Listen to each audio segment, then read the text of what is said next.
Et je vais faire les courses. Donc, c'est mon premier vlog.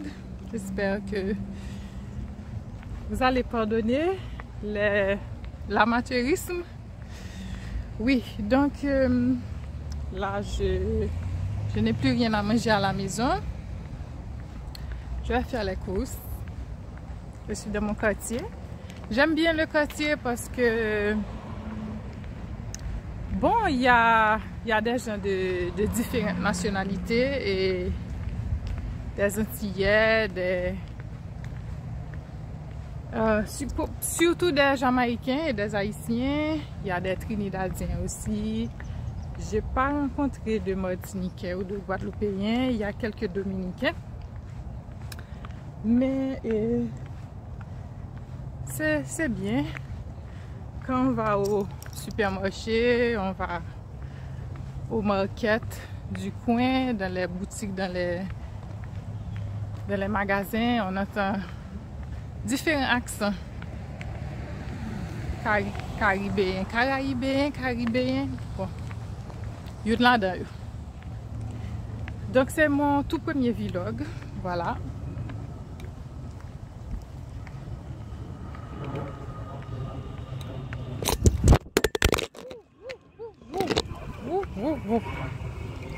There you go. Vous savez ce qui est arrivé là? Le téléphone est tombé. Le téléphone est tombé. C'est chiant à mort. Le truc que j'ai là, le truc que j'ai pour tenir le téléphone n'a pas l'air très informé, mais bon, on va continuer. On va continuer avec la vidéo. Et je ne sais, je ne pense pas, je ne vais pas effacer la partie où est-ce que le téléphone est tombé. Je m'en fous. Je suis trop paresseuse aussi pour éditer la vidéo de toutes les façons. Bon, il y a tout un tas. C'est assez facile avec Power Director de le faire, mais bon, je pense que je vais laisser. Donc, ouais. J'ai trouvé un autre travail que je commence demain. Donc, je suis très anxieuse. Comment ça va se passer? C'est à 100% à domicile. 8 heures de temps devant l'ordinateur. On va voir comment ça va se passer.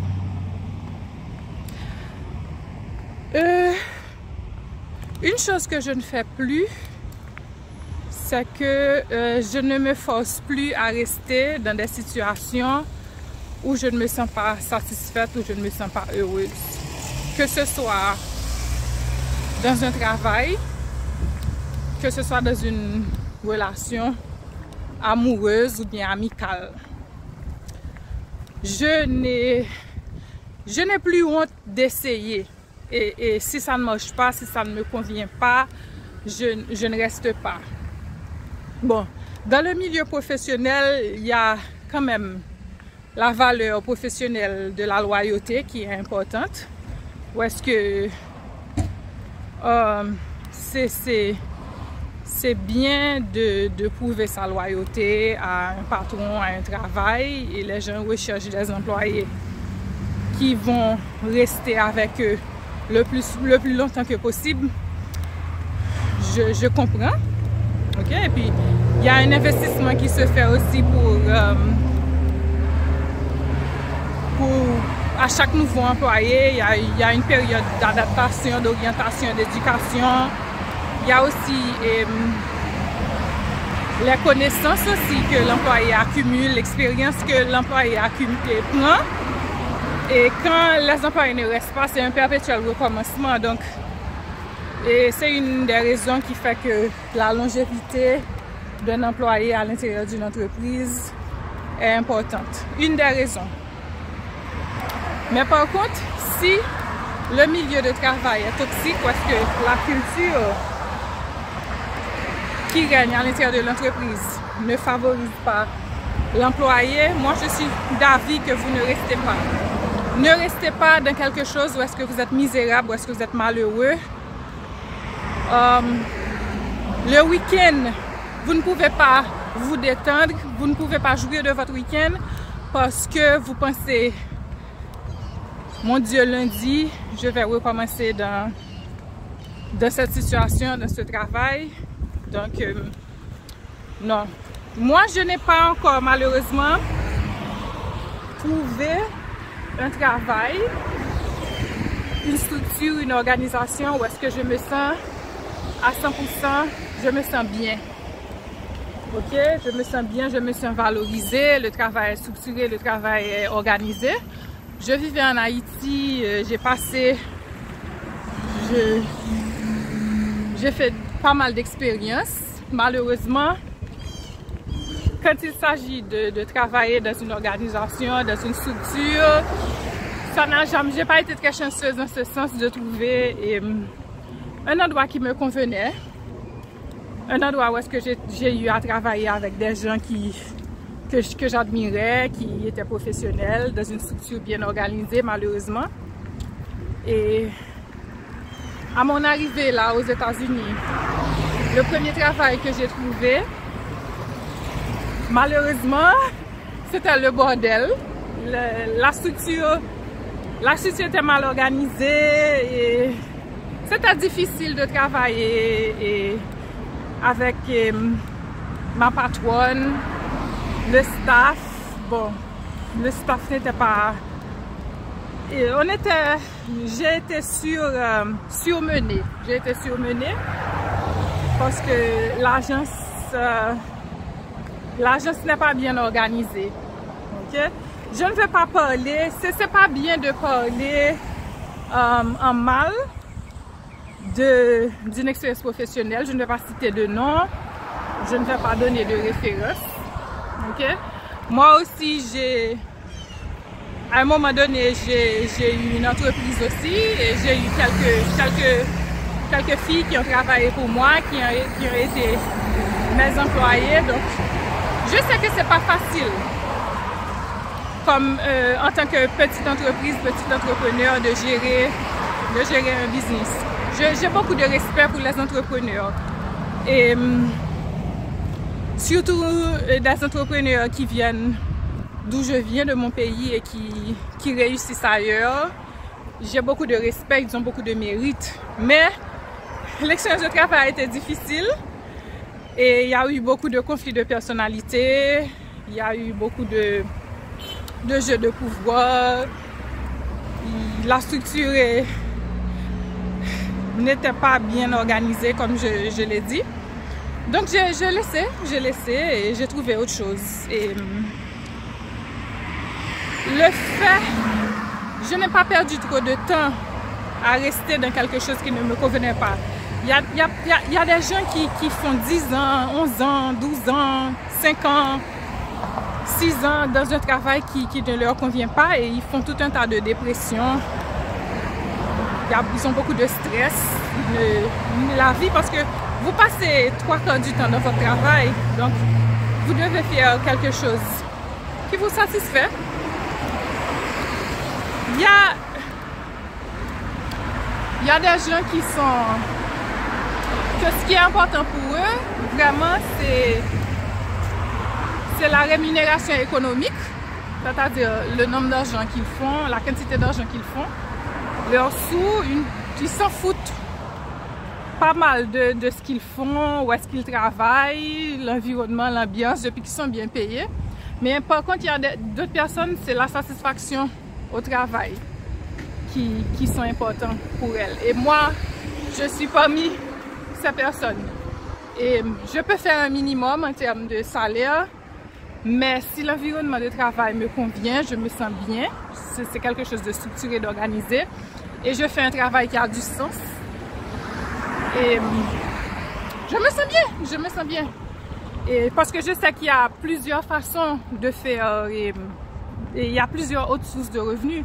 Peut-être que si le travail que vous avez en termes d'argent, il n'est pas vraiment profitable, mais bon, profitable avec mon petit français accent haïtien. Donc, vous pouvez toujours faire autre chose. Donc, c'est pour ça, vous pouvez avoir de travail, vous pouvez avoir une petite entreprise à côté pour combler le vide, les manques, les trous. Et, ouais. Donc, c'est ça. Et au cours du temps, j'ai appris à ne pas rester coincé, à ne pas avoir peur de me lancer. Quand je venais de finir mes études en République dominicaine, j'ai trouvé du travail assez rapidement. Et j'ai fait à peu près 4 ans dans le milieu de la production industrielle en Haïti. J'étais responsable de production dans une usine. Ça a été l'expérience de ma vie parce que j'ai fait un burn-out au bout de 4 ans. Un burn-out, c'est un état de dépression, de mal-être profond. Ok, où est-ce que vous êtes super stressé, vous ne pouvez plus, vous n'avez plus goût à rien, vous ne pouvez plus réfléchir, vous êtes extrêmement anxieux. Donc au bout de ce burn-out, je pense que le summum, le cumul, fut ma démission. J'ai démissionné du travail. Et pendant un temps, j'étais très stressée, je ne savais pas ce que j'allais faire. J'ai démissionné sans avoir eu aucune autre idée de où est-ce que j'allais travailler. Je n'avais pas appliqué pour autre chose. Je ne cherchais pas autre chose forcément. J'en avais ras-le-bol, j'en avais marre, je voulais tout laisser tomber. Je l'ai fait. Les premières semaines ont été difficiles, surtout quand on voit toute sa petite économie partir en fumée. Ou bien doucement partir en fumée. Et à un moment donné, on est stressé, mais finalement, je ne regrette pas d'avoir commis cet acte, de m'en aller, de démissionner, de passer à autre chose. Et ça m'a... Le fait que pendant un temps, je n'avais pas de travail m'a permis vraiment de passer plus de temps avec moi-même pour savoir qui est-ce que je suis, ce que j'aime. Parce que après l'école, après l'école, j'ai pratiquement choisi la carrière que je voulais faire devant la porte de l'université. C'est-à-dire que j'ai choisi quelque chose juste pour choisir. J'ai fait 6 ans dans la carrière. J'ai eu de bonnes notes. Je suis très studieuse, hein? Mais c'était pas moi, c'est pas mon truc, c'est pas mon centre d'intérêt. Je dois dire que après le secondaire, et le bac, durant le secondaire, durant le bac, je n'ai jamais fait un travail de recherche sur moi, de savoir qui j'étais, ce que je voulais, ce que j'aimais, mes centres d'intérêt. Pourquoi j'étais douée, ou bien j'essayais d'entrer dans un moule en particulier. Je n'ai pas accepté mes centres d'intérêt. Vous voyez, je pensais que je devais aller dans un domaine en particulier. Parce qu'on réfléchit toujours, on dit je dois faire quelque chose qui sera bien payé. Donc on pense à des filières scientifiques ou bien, je ne sais pas moi. C'est ce qui m'est arrivé. Je n'ai jamais voulu, je n'ai jamais fait un travail d'introspection pour savoir ce que j'aimais, ce que je voulais. Ok? Donc en 2014, quand j'ai quitté mon travail, ça a été l'occasion pour moi de faire cette recherche sur moi. de réaliser. Mais ok, au fait, j'aime ce genre de choses. J'aime beaucoup l'éducation, j'aime beaucoup la psychologie, j'aime beaucoup l'entrepreneuriat.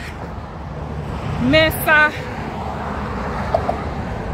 c'est suite au burn-out, suite au fait d'avoir quitté mon travail, que j'ai eu l'opportunité, j'ai eu l'occasion de pouvoir faire ce genre de réflexion, de pensée. Et je dois vous dire que jusqu'à présent, c'est un problème pour moi que les gens me demandent ce que je fais dans la vie, ce que j'aime par rapport à ce que j'ai étudié. C'est vraiment toujours compliqué de leur dire que bon, oui, techniquement, je suis ingénieur industriel de formation, mais je n'ai pas beaucoup professé, exercé dans le domaine. Je n'ai pas de maîtrise ni de spécialisation dans le domaine. Depuis des années, je tournais dos au domaine. Maintenant, au fait, je fais un peu ce dont j'ai envie. Donc, voilà. Et c'est quelque chose aussi qui... Oh, ok. On est en train de... Vous voyez? Il y a l'autoroute là à côté, donc c'est ce bruit-là que vous entendez. Ouais. Donc, ça a toujours été une source de frustration pour moi de n'avoir pas été dans le bon domaine, d'avoir pas fait les études qui me convenaient, que j'apprécierais, ok? Et de ne pas avoir commencé assez tôt dans un domaine qui me plaisait vraiment. Et ouais. Je pense aussi que vivre en Haïti a beaucoup de difficultés là-dedans, dans le sens de son plein épanouissement. Vu les faiblesses économiques, le manque d'opportunités, et pour un jeune, c'est difficile de percer, de se lancer dans le domaine de son choix en général. Okay? À un moment donné, on stagne, on n'avance plus parce que la société en soi, le pays en soi est difficile. Est difficile, mais pas impossible. Il y a plein de personnes qui réussissent tous les jours, et que ce soit au niveau de l'entrepreneuriat, l'art, vous voyez, n'importe quelle carrière que vous faites. Depuis que vous avez les contacts qu'il faut, vous avez un talent, vous avez l'intelligence, vous êtes doué, vous êtes qualifié, dans n'importe quel pays au monde, vous allez percer. Mais il y a des pays qui sont plus difficiles que d'autres, dans le sens de l'avancement économique, l'avancement professionnel. Donc, c'est ce regret que j'ai. C'est le regret que dans mon pays, je ne suis pas capable d'avancer, de percer comme je le voudrais. Et que c'est possible de le faire ailleurs. C'est possible de le faire ailleurs. Voilà. Donc, c'est ça. Là, je suis presque arrivée. La route est assez longue. Et... mais j'aime bien marcher à pied. Bon, la façon j'ai. C'est pas le choix, hein? Puisque j'ai pas encore acheté ma petite voiture. Je suis en train de faire les économies pour l'avoir. Je pense que d'ici la fin de l'année, je l'aurai. Si tout se passe bien. Mais vous savez qu'il y a toujours des imprévus. On fait des mauvais choix.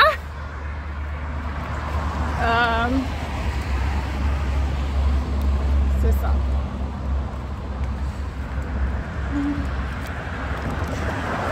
Là, je ne sais pas, j'ai deux choix de supermarché. Il y a le Publix qui est de ce côté, sur la main droite. Et aussi, il y a le Je ne me rappelle pas du nom du supermarché. Mais c'est deux styles totalement différents. Le Publix c'est un peu plus huppé. Il est un peu plus zuzu, comme on dit en Haïti. Il est un peu plus zuzu, il est un peu plus bourgeois. Et il y a l'autre supermarché qui est un peu plus démocratique, populaire, je dirais. Bon, il y a des choix différents, ça dépend de ce dont on a envie, les produits qu'on recherche. Parce que l'autre supermarché, il y a beaucoup de produits de la Caraïbe, de produits antillais. Donc il y a beaucoup de gens qui préfèrent. Laisse-moi voir ce que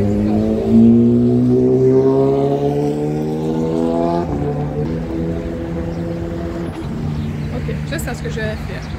Je vais aller. Je vais aller là-bas d'abord. Vous excusez le soleil, hein? C'est pas de ma faute. Ok, je traverse la rue.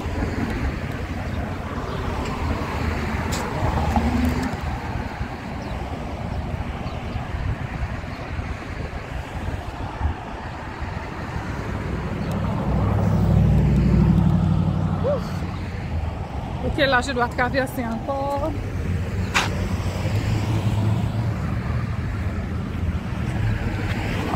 Laissez-moi.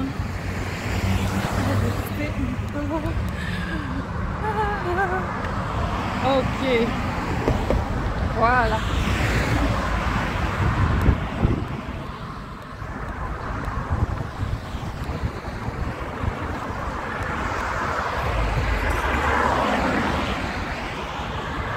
Ok. Donc,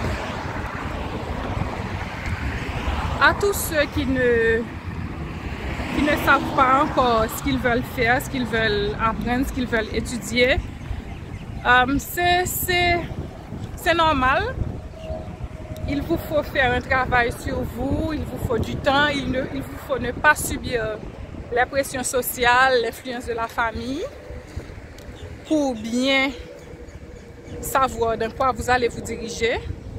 Il y a toujours le conflit entre je dois faire quelque chose qui me rapporte de l'argent et je dois faire quelque chose qui me plaît vraiment, mais je ne sais pas si ça va me rapporter de l'argent. Je pense que depuis que vous avez un talent, depuis que vous êtes bon dans ce que vous faites, mais quel que soit le domaine que vous êtes, vous avez la discipline, vous avez les contacts qu'il faut, vous allez faire de l'argent. Vous pouvez toujours créer une entreprise, quel que soit le domaine dans lequel vous évoluez. Vous pouvez toujours devenir une référence. Si vous êtes bon, l'essentiel c'est de développer son talent, de se créer soi-même les opportunités. Il ne faut pas avoir peur aussi, il faut être audacieux, très audacieux. Donc en ce sens, je ne pense pas que vous pouvez vous tromper depuis que vous poussez, vous évoluez. Parce que des fois, on pense avoir choisi quelque chose qui rapporte de l'argent. Et puis, pourtant, il y a une autre personne qui a choisi quelque chose que vous pensiez qui ne l'aurait pas rapporté. Et pourtant, cette personne fait beaucoup plus d'argent que vous.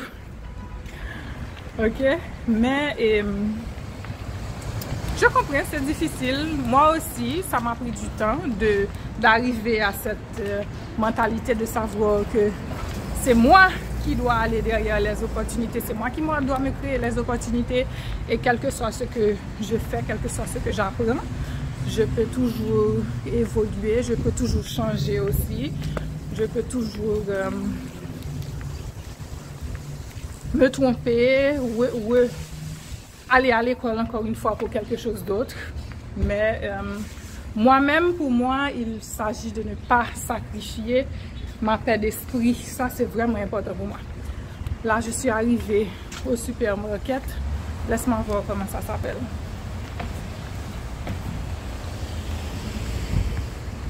Oh, ok. Voilà. Laisse-moi voir.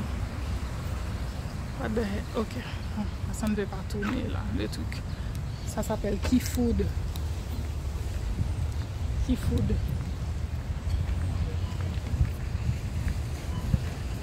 Mais c'est bizarre, ok. Bon. Bref. Ouais. Je vais voir ce dont j'ai besoin.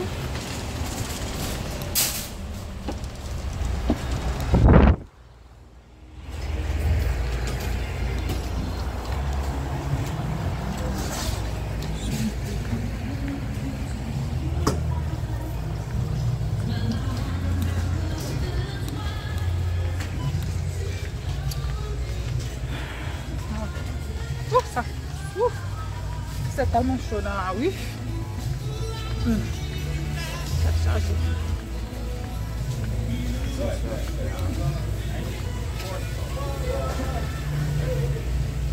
J'ai besoin. Ok.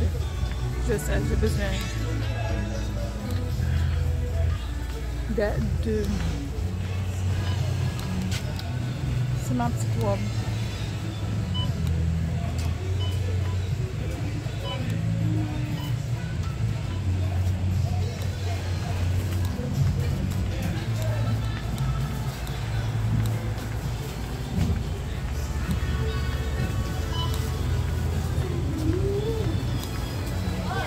Ça me fait bizarre de faire un vlog comme ça au market. Ça me fait très très bizarre. Mais je pense que bon, les gens sont habitués à ce genre de personnes qui font ce genre de choses sur YouTube maintenant. Donc ok, je vais prendre des œufs. Ok.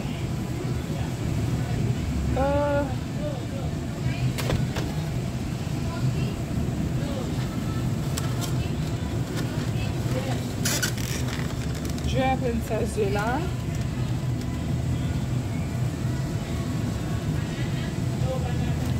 Parce que... Mais il faut les ouvrir pour voir.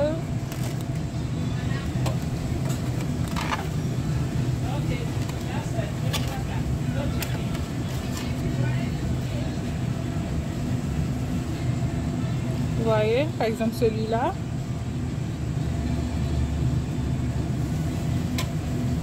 Parce que je vais les bouillir. Je fais une diète. Je suis toujours en diète. Toujours en diète.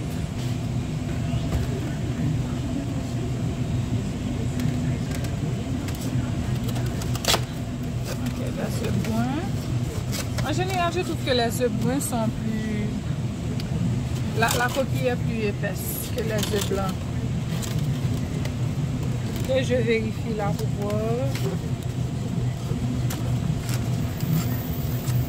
Ok, je pense que c'est correct, ça va.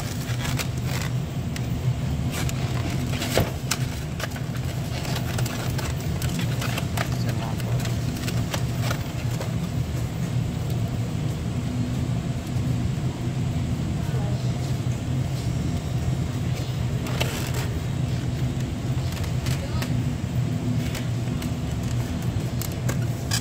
Point de boîte.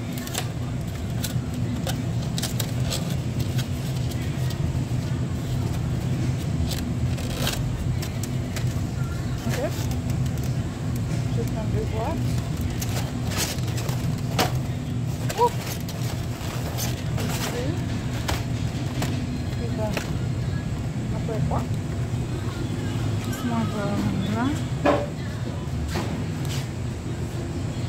Je vais prendre un poulet entier. Je vais prendre un poulet entier pour la semaine. Je vais séparer. Je vais essayer de faire 4 jours avec. Bravo. C'est tellement chaud. Là, ça chaud même. 4.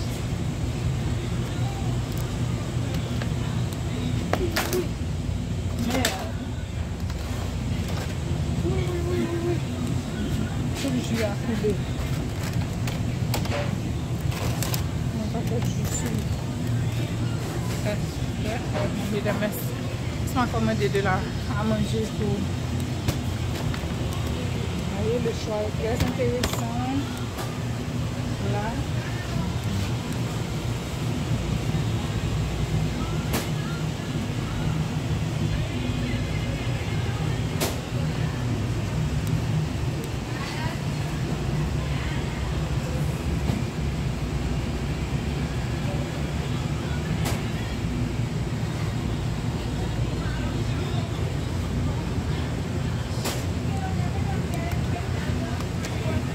Hola.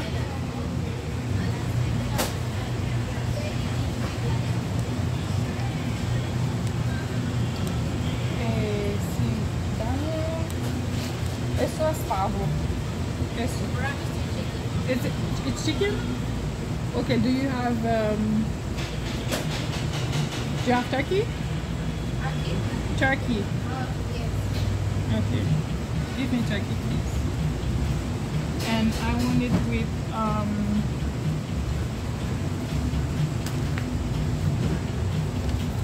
Rice and white rice. no rice and beans. I want it with yes, you have plantains? You have green plantains? Fried plantains? No, los maduros, no. Do you have green plantains? Yuca, okay. Then you can with yuca. Turkey and yuca.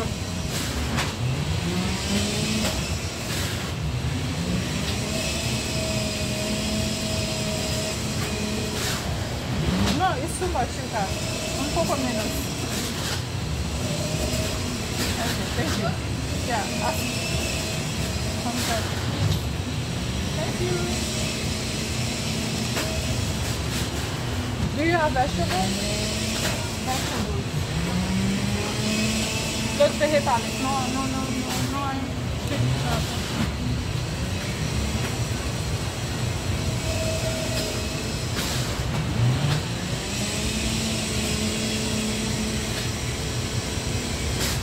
Mira, quedan dos tostones.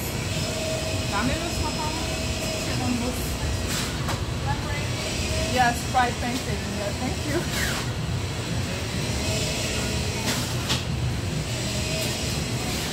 Ok, I'm gonna get some fruits. Je vais acheter des fruits aussi parce que j'en ai besoin.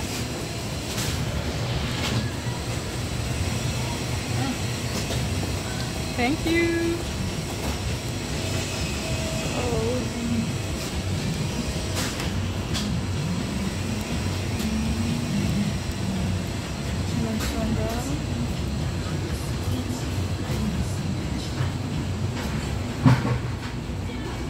Ok. Ça. J'ai besoin de fruits. Yeah, that's all. Alright, thank you. Have a good day. Thank you. Ok. J'ai besoin. Je vais acheter des fruits. Bon. Laissez-moi voir. Il y a du gâteau. Il y a du gâteau. Comme il y a du gâteau.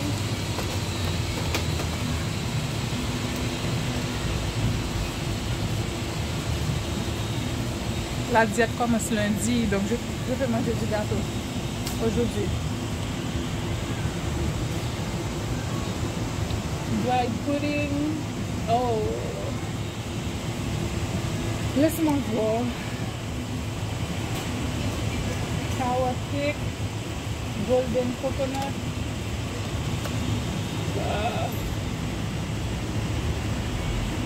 Bread pudding. Je pense que je vais prendre du bread pudding. Oh mon Dieu, ça n'a pas l'air bon. Allons voir. Flan.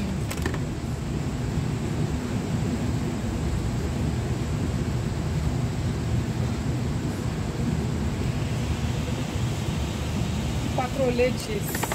Oui. Ça c'est bon. Ça c'est bon, quattro leches, c'est bon. Très bon ça.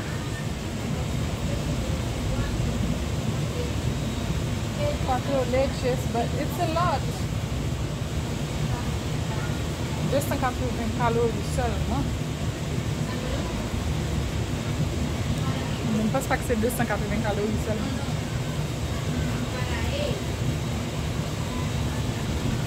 Quattro leches. C'est bon, j'aime. Je vais prendre ça. Ok. La diète commence lundi. Et ok, je vais prendre des fruits.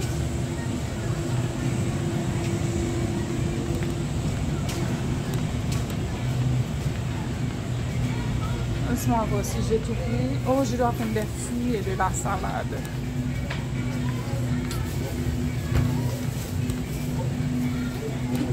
Je dois prendre des fruits et de la salade.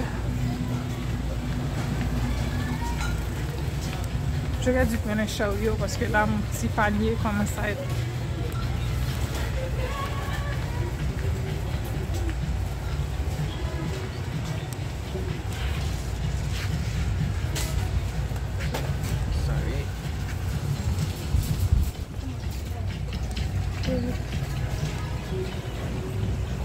Définitivement, j'aurais dû prendre un chariot. Oh.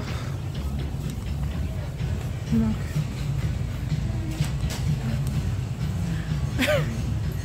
Vous savez quoi?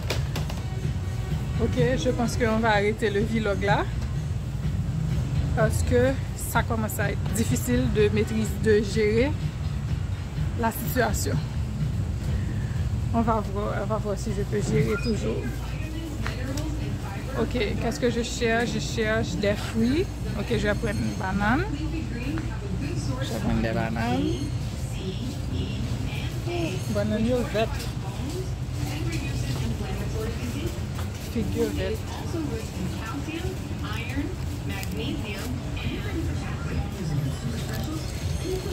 Bon. Ouais. Je dois me concentrer pour faire ça. Je vais me concentrer là maintenant avec le vlog là.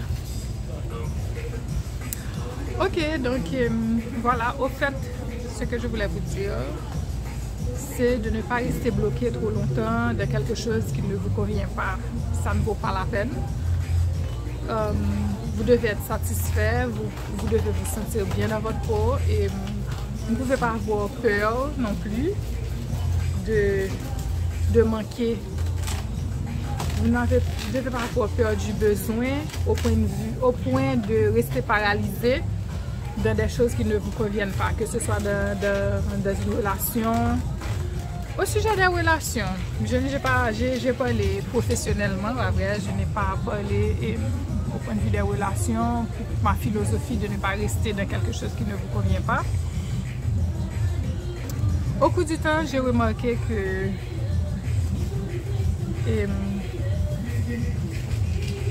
je passe moins de temps à essayer de faire quelque chose que je sens qui ne va pas marcher, fonctionner, quand je vois que la personne avec laquelle je suis ne partage pas certains principes. Il n'y a pas de relation parfaite. Je ne suis pas parfaite, tu n'es pas parfait dans la relation. Mais est-ce que tu es prêt à parler des imperfections, parler des insécurités, parler des problèmes? Parce que on se fait des reproches, on se critique. Au commencement, tout va bien, n'est-ce pas? C'est toujours comme ça, au commencement, tout va bien. Comme on dit en anglais, everybody is on their best behavior.